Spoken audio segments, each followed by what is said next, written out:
श्री महालक्ष्मी जी की कहानी। श्री लक्ष्मी और गणेश की जय। प्राचीन काल में एक नगर में एक साहूकार था। उसकी एक लड़की थी। वह नित्य पीपल देवता की पूजा करती थी। उसने देखा कि श्री महालक्ष्मी जी उसी पीपल से निकलकर आती हैं। एक दिन लक्ष्मी जी ने उस साहूकार की लड़की से बोली कि मैं तुझ पर बहुत प्रसन्न हूँ, इसीलिए तू मेरी सहेली बनना स्वीकार कर ले। लड़की बोली, क्षमा कीजिए, मैं अपने माता पिता से पूछकर बताऊंगी। इसके बाद वह अपने माता पिता की आज्ञा प्राप्त कर श्री लक्ष्मी जी की सहेली बन गई। महालक्ष्मी जी उस पर बहुत प्रेम करती थीं। एक दिन महालक्ष्मी जी ने उस लड़की को भोजन जीवने को निमंत्रण दिया।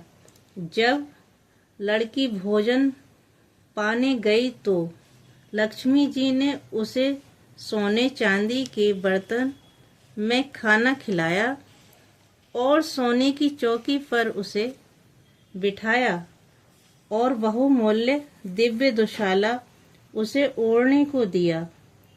उसी समय लक्ष्मी जी ने कहा कि मैं भी कल तुम्हारे यहाँ जीवने आऊंगी। लड़की ने स्वीकार कर लिया और अपनी माता पिता से सब हाल कहकर सुनाया।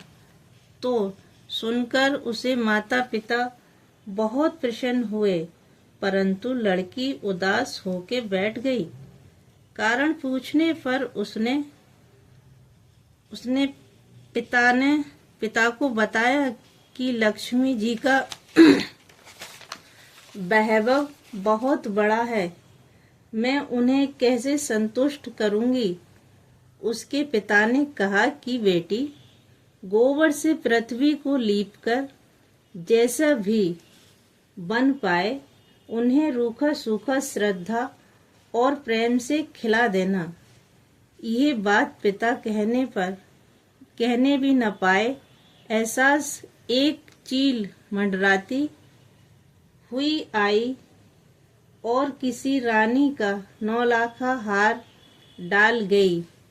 यह देखकर साहूकार की लड़की बहुत प्रसन्न हुई। उसने उस हार को थाल में रखकर बहुत बढ़िया दुशाले से ढककर रख दिया। तब तक श्री गणेश जी और महालक्ष्मी जी भी वहां आ गए। लड़की ने उस सोने की चौकी पर बैठने को कहा। इस पर श्री महालक्ष्मी जी ने कहा कि इस पर तो राजा रानी बैठते हैं, हम कैसे बैठें। बहुत आग्रह करने पर महालक्ष्मी जी और गणेश जी बड़े प्रेम से भोजन किया। लक्ष्मी जी ने और गणेश जी ने